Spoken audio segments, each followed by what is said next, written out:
Manyizi abantu bobuuza alien ajja kuba bulungi era Bebe Cool avuddeyo ku by'omwana mulenzi munnange ate Alien Skin abadde alina byakakasa munnange esayidi eno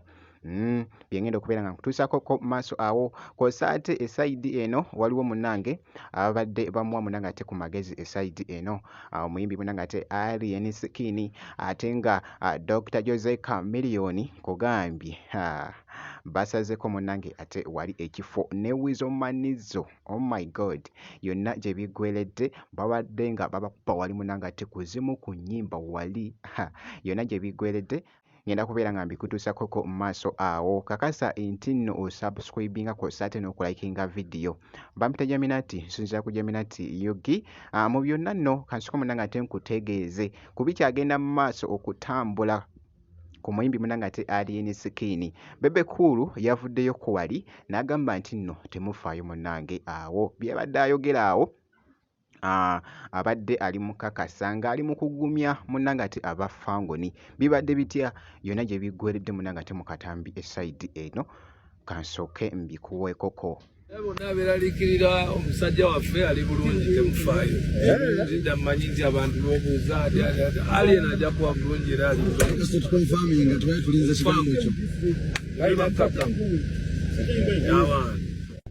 ku sayidi y'emu na bino nno nabyo bibadde bikutte ettabbu wali munnange ate ku mukutu ogwa TikTok nga biri mu kutambula ku muyimbi munnange ate Alien Skin nga boogezako okulaba. Bebe Cool akonfamize nti Alien Skin ali bulungi ku bantu bonna abadde beeraliikiridde Toplasta agambye Alien Skin ali fine.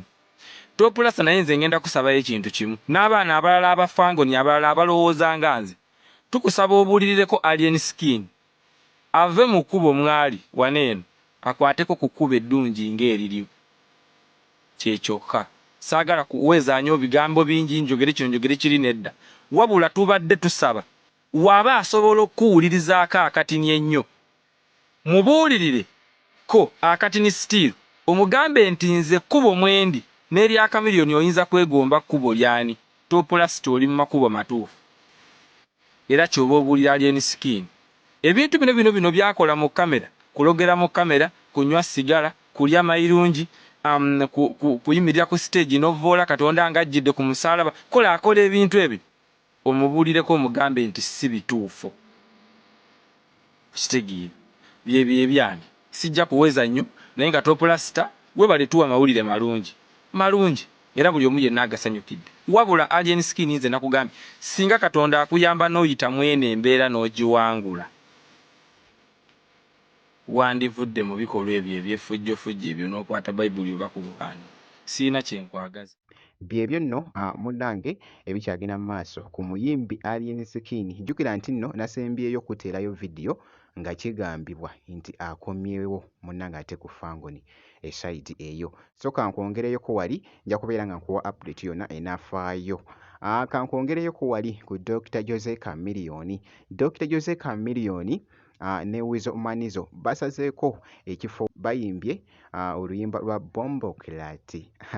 yonna gye biggweredde wali mu katambi kibadde kikambwe nnyo Chameleone akubye amavoko ne Wizo Manizo wali yonna gye biggweredde akatambi kaako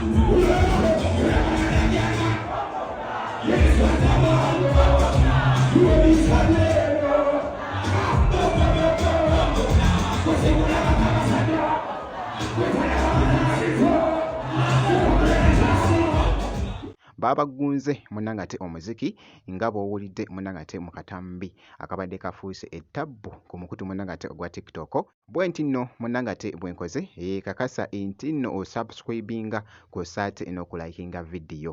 ngenda kubeera nga nkomawoko mu maaso awo n'ebirala.